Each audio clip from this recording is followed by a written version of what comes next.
This is your News Source Evening Bulletin for today, Thursday, the 16th day of February in the year 2023. I'm Gordon Mosley reporting, and here's what we're tracking tonight. The 44th regular meeting of CARICOM heads of government got underway last evening in the Bahamas, and even as regional leaders are meeting to discuss the progress made since their last meeting, a number of new issues as well as some old ones are confronting the region. Central among those issues is the instability in Haiti, which is being rocked by gang violence and political instability.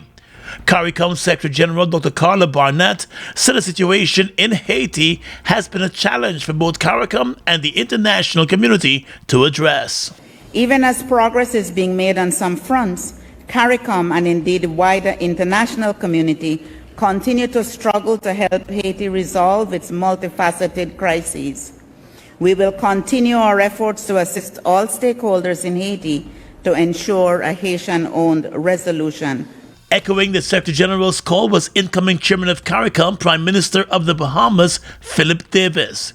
He called for an urgent and strict intervention. According to the Prime Minister, the troubles in Haiti is putting a strain on the Bahamas and other CARICOM states, where Haitian nationals have been seeking refuge. I believe we are in vigorous agreement that the crisis in Haiti requires our urgent attention. The turmoil and suffering there continue to worsen. As a near neighbor, the Bahamas is under great strain, and many other countries in our region are already heavily impacted. We will all benefit if Haiti is again fully functioning as a state. Meanwhile, on the issue of climate change, the outgoing chairman of CARICOM, Suriname's President Shan Santoki, expressed the region's disappointment at the outcome of several climate summits where CARICOM pled its case. He said those pleas appear to have gone unnoticed, despite the climate challenges that confront the region. There is no more significant threat to our children, planet, and future generations than climate change. Climate change is a living reality. However, the outcomes of the major international climate change conferences did not meet our expectations and lacked the ambition and action so much needed in our community. However, emerging from COP27 was an agreement to establish a fund for loss and damages, a significant achievement, particularly for small island and low-lying coastal developing states such as our member states. The outgoing CARICOM chair hailed Guyana for the role it is playing to ensure regional food security, even in the face of high energy costs, which continues to impact the cost of production. Calls have also been made for international financial institutions to take positive actions to assist the region to overcome some of its challenges, particularly climate-related challenges. More news coming up in just a moment. It's been a long time coming. Overdue, some might say, but now that it's here, it will change life forever, and it is here to stay. The future is now. Transforming Guyana into the 21st century. Introducing GTT Fiber. Experience internet connectivity like never before. Speeds you deserve at prices you can afford from a name you can trust. Sign up today. GTT Fiber is here. GTT. Together, we rise faster.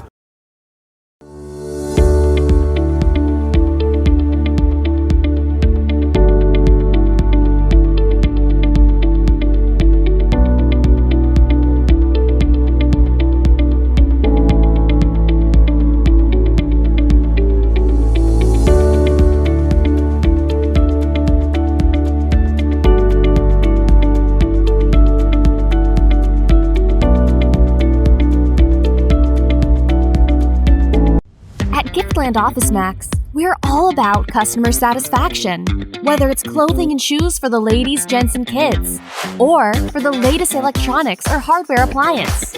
We're always thinking of satisfying you, our dear customers. Now you can shop online at www.giftlandofficemax.com or visit us at the Giftland Mall, where we're happy to serve each and every one of you.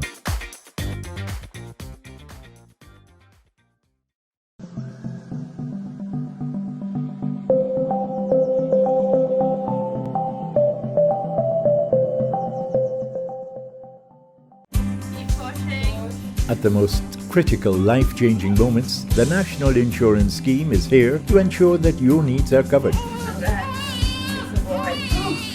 Access reimbursement for medical expenses for various aspects of your medical care.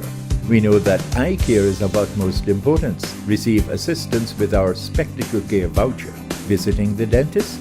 Dental care is also covered under our sickness benefit services. Offset the funeral expenses of a loved one with costs covered by our funeral benefits. National Insurance Scheme. We're there every step of the way. Get in the game with Buster. Win a full gaming setup, Xbox X, gaming chair, gaming speaker and headset, or any of over 60 weekly prizes like Oculus Quest 2, Mini 2 drone, Nintendo Switch, and many more top gaming prizes. Check below for details.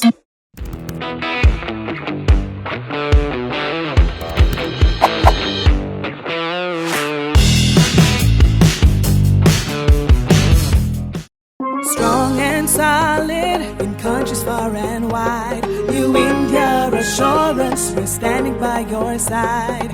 Golden service, half a century and more. New India Assurance, our policies are secure. From the heart of India, we serve these islands. The strength that you can trust, you're safe when you come to New India Assurance Company. Assurance when you need it most. For your home, motor or business insurance, visit New India Guyana office, 58 Brickdam next to Star Computers. Telephone 226-0415-7. Comfortable parking available. Well, let's tell you now that the government will find itself paying U.S. oil giant ExxonMobil $55 million per year for 20 years for the gas-to-shore pipeline. That revelation was made by the head of the gas-to-energy project, Winston Brasington. While maintaining that the gas, which will be supplied by Exxon through the pipeline to the power plant at Wills, will be absolutely free, the cost for the construction of the pipeline will fall on Guyana. ExxonMobil is injecting $1 billion into the project to facilitate the construction of the pipeline. Upon completion, the pipeline will be used to transport the gas from Exxon's offshore operations to a $759 million power plant and natural gas liquids plant at Wills. Last week, ExxonMobil President Alastair Rutledge told reporters that the gas would be sold to Guyana to recover the cost of the pipeline. However, while presenting an overview of the project at the International Energy Conference, Mr. Brasington maintained that the gas will be free. But he said the government will be required to pay back Exxon for the pipeline. We're looking to pay Exxon an annual fixed payment of $55 million for the supply of 50 million cubic feet of gas per day over a 20-year period from the time the project comes online. This payment is intended to allow Exxon or their co-Vs to recover the expected $1 billion investment over time. So we are paying for the amortization of the pipeline infrastructure. We are not paying for the gas per se. The gas is considered free. It was further revealed that revenues generated from the sale of electricity from the natural gas power plant will be used to repay Exxon for the pipeline. So we're guaranteed 50 million cubic feet of gas per day. And how did we come up with that 55 million? So With that $55 million is the amortized cost of $1 billion for 20 years at a discount rate.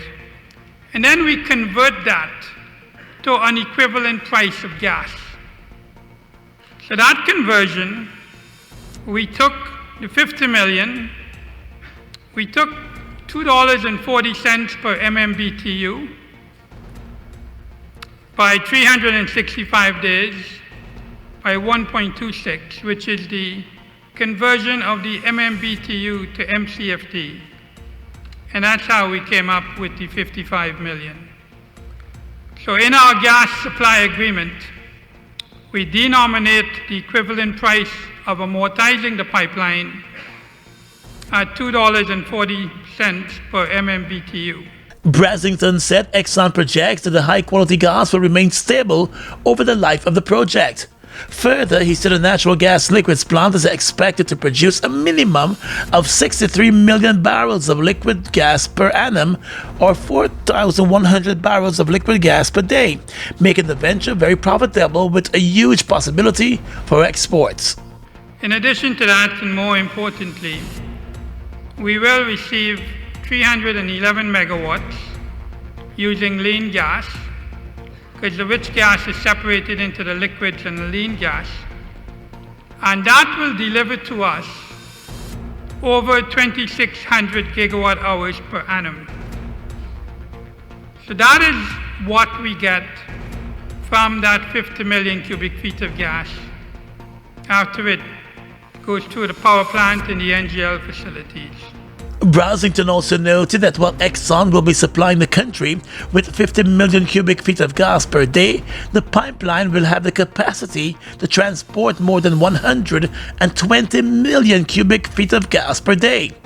Brasington said once the project comes on stream, the country will be able to significantly reduce the cost for electricity. But while he believes it is a very good deal, the main opposition, APNU-AFC, remains concerned about the contractual agreements governing the project. Opposition leader Aubrey Norton told residents of North Ruimveldt last evening that there are too many unanswered questions. None of them can tell us what will be the price for electricity after this project, because they don't plan the gas to energy project. The information must be put in the public domain. People must know how much they will pay for electricity. This is virtually the largest investment. And it then one man head. And the one man head then is a man who has failed all the time. Asking the government to hand over copies of the project documents. Opposition and PNC reform leader Aubrey Norton has questioned the decision of the Guyana Police Force to issue wanted bulletins for 12 East Coast and Marara men under the Terrorism Act over their alleged roles in a protest back in June of last year, which saw damage to property and looting of stalls in the Munrepo area. At a public meeting in North Ruimveldt last evening, Mr. Norton said his party, the PNC reform, will be paying close attention to the issue. They issued arrest warrants for under some Terrorism Act for innocent people on the East Coast who participated in the Quindon Bacchus protests. They're now describing them as terrorists. We'll support them. We will do everything to deal with it. But let me say this. This cannot continue. The wanted bulletins for the 12 men were issued by the Guyana Police Force yesterday, more than 7 months after the protests that erupted over the police shooting death of Quindon Bacchus. According to the police, terror and mayhem were unleashed on persons on the east coast of the Marara when several vehicles were burnt and a number of stalls were ransacked and looted at the Munrepo market. Roads were also blocked by burning debris, and there were also reports of persons being beaten and robbed. Mr. Norton said the government and the Guyana Police Force are abusing their powers, as he contended that the police force is targeting innocent Guyanese while turning a blind eye to true criminals. But their attempt to charge people with terrorism is clearly an abuse of power. It is clearly another attempt to harass people. It is clearly a clear case of trump-up charges. Meanwhile, news source understands that a number of the men have since turned themselves over to the police investigators for questioning after the wanted bulletins were issued for their arrest. Vice President Barbara Jagdeo has lashed out at the Amerindian People's Association over claims that the government violated the free, prior and informed consent standards when it failed to adequately consult indigenous leaders on the sale of carbon credits. In a statement earlier this week, the APA said the government summoned indigenous leaders to the city to set up bank accounts to facilitate the transfer of monies from the sale of carbon credits, without first stating the amount to be received or how the monies will be governed. But the vice president, in rubbishing the claims, said the APA is a duplicitous organization, which has demonstrated a clear bias against his party, the PPP. Mr. Jagdeo said ahead of the launch of the Low Carbon Development Strategy in 2009, the PP Civic engaged in an extensive process of consultation. He said at the time he was president, and according to him, a broad-based stakeholder committee was established to manage the evolution of the strategy, but the APA opted out of that committee. There was one organization that refused to be part of that body. The APA refused flatly to be part of the body. Nevertheless, we moved forward and we managed to sign an agreement with Norway for $250 million for the sale of our forest carbon. And out of that, we identified over $10 million to go to accelerate Amerindian land titling activities. Jagdeo also said on the PP Civic administration, the Amerindian title lands moved from 6% to 15% of Guyana. In addition to that, over $17 million supported the advancement of hinterland information communication systems, and approximately $5 million was used for grants and small loans to indigenous people. The vice president claimed that though developments in indigenous communities were almost brought to a halt under the former government, the APA was muted on the issues affecting Amerindian people. They were part of the government because the head of APA was the deputy head of APNU's list in Parliament, for Parliament. And they didn't say a word in that period. They didn't say a word when a minister of government stood up and said, if Amerindians got more land, they couldn't benefit from oil money. So today, when I see the attempts to disparage the new LCDS and the efforts that people have made, it pains me because people are duplicitous. They think they can lie and use people, but in this era, it can't work. People are informed. Mr. Jagdeo said contrary to the allegations leveled against the government by the APA, indigenous people have a say in their development and stand to benefit even more under the new LCDS 2030 program. In 2023, indigenous communities will receive more than $4.7 billion from the sale of carbon credits and a total of $23.6 billion over a period of 10 years.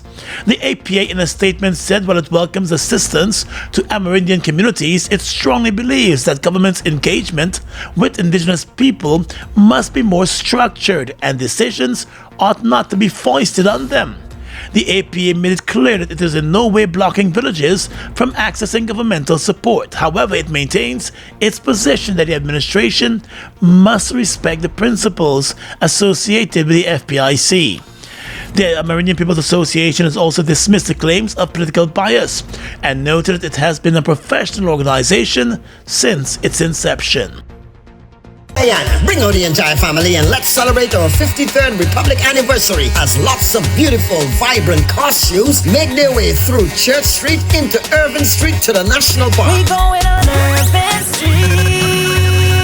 While you enjoy delicious food and drinks along the route. This Mash Day on Thursday the 23rd of February. Come out, let's mash together as one Guyana. Mash. Mobil 1 is more than oil. It's many oils. It transforms at the molecular level. When cold, it's thicker than honey. When hot, it's thinner than water.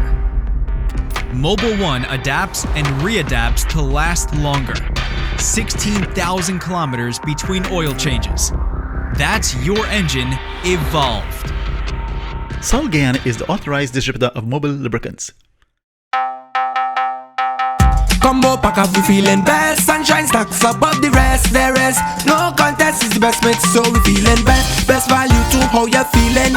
Ole cheesy, too much ripples and more combo pack up flavors galore, yeah. Combo pack up, we feeling best. Sunshine stacks above the rest. There is no contest, is the best mix, so we feeling best. Sunshine Snacks Combo Pack, now with a new look and new mix. Grab your pack today. Best mix, so we feeling best.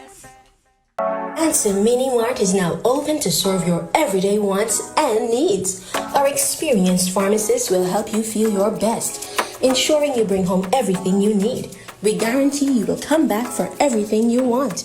Our team is friendly. Our shelves are stocked and ready.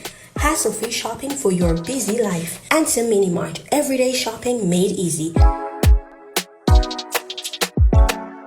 From our home to yours. Ansem Mini Mart is now open to serve you. Call 220-0505 or check out our Ansem Guyana Facebook page for more details.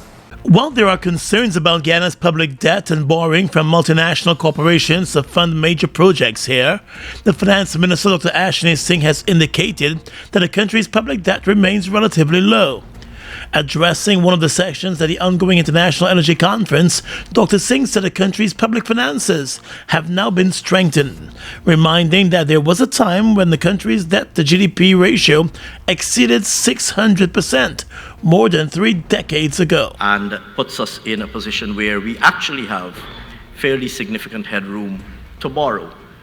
But notwithstanding that, recognizing, like I said, the importance of maintaining a strong public sector balance sheet, recognizing the importance of maintaining very strong debt dynamics going forward, we're extremely selective and careful about the new borrowing that we contract. The Minister of Finance also said that the government will be mindful and prudent in its borrowing to avoid a situation where the country is heavily indebted. We're doing all of this in a context where we maintain an extremely disciplined fiscal stance.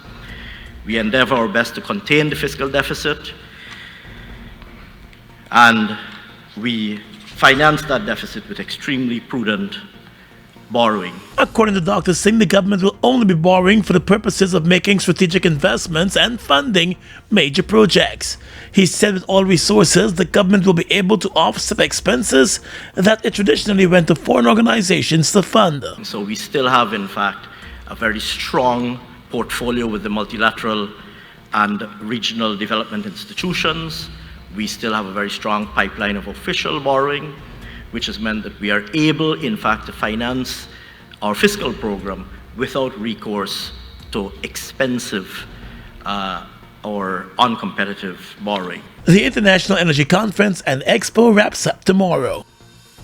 The ex-husband of Babita Sarju, who was murdered in 2010, was today sentenced to 22.5 years in jail for the crime, while his accomplice will face 18.5 years in jail. The sentences were handed down by the High Court today. The husband, 45-year-old Anand Narayan, and his co-accused, 41-year-old Darrell Compton, called Yankee, had initially denied the murder charge, but in January they admitted to the gruesome crime. In the High Court today, the jury, upon being informed of the men's confessions, returned 2 guilty verdicts on the instruction of the trial judge, Justice Simon Morris Ramlal. Hours later, the 2 convicts were sentenced by the judge. With tears flowing down their faces, the murder convicts begged for mercy as they appeared virtually before the judge. In separate statements, they told the court that they were truly sorry for the crime, and during their time on remand, they have been transformed and are now living for the Lord. But Justice Morris Ramlal, in handing down the sentences, took into consideration the nature of the offense and the circumstances under which it was committed. The family of Babita Sarju reported her missing in 2010. Her remains were found in her husband's yard in a shallow grave 6 years later. This evening, the Guyana Elections Commission is reminding all parties, groups, and individuals contesting local government elections to submit their symbols for approval by the 1st of March, before nominations day. Local government elections were scheduled to be held on the 13th of March this year, but due to concerns with the list of electors and the demarcation of some constituency boundaries by the local government minister, GCOM has decided to push back the elections until those issues have been addressed. GCOM is now pushing to have the elections take place in the month of May. In a release today, GCOM said contestants should submit their symbols to the Elections Commission, while those in outlying local authority areas can submit their symbols to the GCOM registration offices in their areas. Further, GCOM has warned that any list of candidates submitted by any political party, voluntary group, or individual candidate on nomination day without the pre-approved symbol will be deemed effective, and the defaulting political party, voluntary group, or individual candidate will be deemed ineligible to contest the local government elections. Over $1 billion has been allocated to the Elections Commission in this year's budget for the hosting of the local government polls.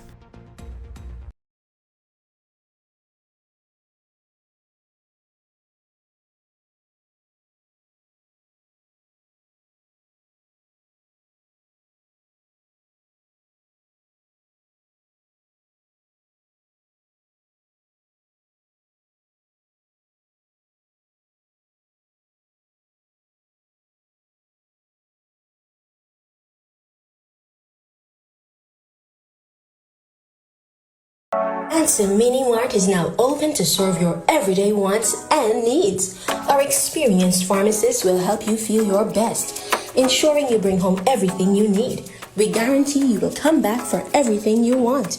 Our team is friendly. Our shelves are stocked and ready. Hassle-free shopping for your busy life. Anson Mini Mart, everyday shopping made easy. From our home to yours. Anson Mini Mart is now open to serve you. Call 220-0505 or check out our Anson Macau Guyana Facebook page for more details. Food Max Supermarket, located on the ground floor of the Giftland Mall, is your one-stop shop for all your grocery needs. We stock a variety of imported frozen meat and food products, fresh produce, and pet supplies, freshly made bread. Rotisserie chicken and patties are also available daily. Shop in comfort today at Food Max and let our courteous staff assist you in satisfying your shopping needs. Food Max, the fresh food specialist. It's one of your biggest goals, getting your own home, where memories are made, where happiness lives. You may feel that home ownership or renovation is beyond your reach, but we at Republic want you to know that there's always a way. Ask us about our suite of mortgages. Let's help make your housing wishes come true. Or advise on how the equity in your existing home can finance other dreams and goals. Call or go online to learn more. Get in the game with Buster. Win a full gaming setup, Xbox X, gaming chair, gaming speaker and headset, or any of over 60 weekly prizes like Oculus Quest 2, Mini 2 drone, Nintendo Switch, and many more top gaming prizes. Check below for details. Fuel it up and drive, Super 95. Tune up, fuel it up and drive, Super 95. Tune up. Protect your fuel system, boy. High mileage and performance, boy. Guy Super 95 gasoline gives you more reasons to drive and is available at 56 service stations nationwide. For affordable price, high performance, and high mileage, choose Guy Super 95 gasoline. Fuel it up and drive.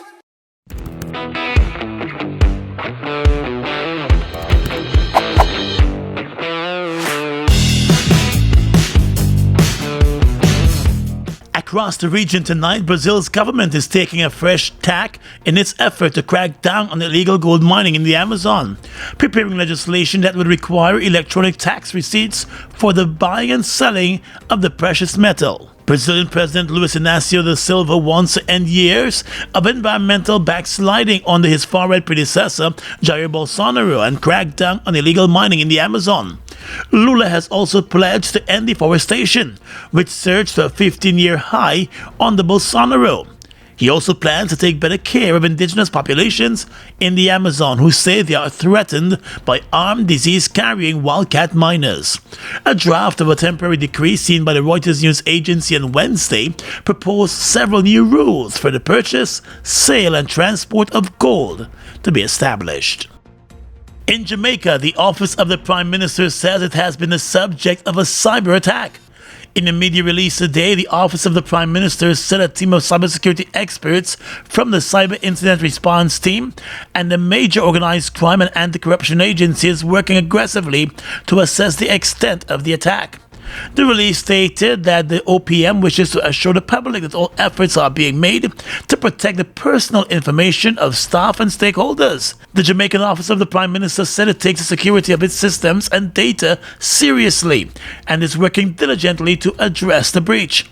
The Office of the Prime Minister also said the government's operations have not been affected by the incident. And finally tonight, international news. US President Joe Biden has said he makes no apologies for shooting down an alleged Chinese spy balloon off the coast of the US. He said the balloon was used for surveillance, but 3 other objects shot down over North America were unlikely to be a foreign spy craft. The US would now improve its detection of similar aerial objects, he said.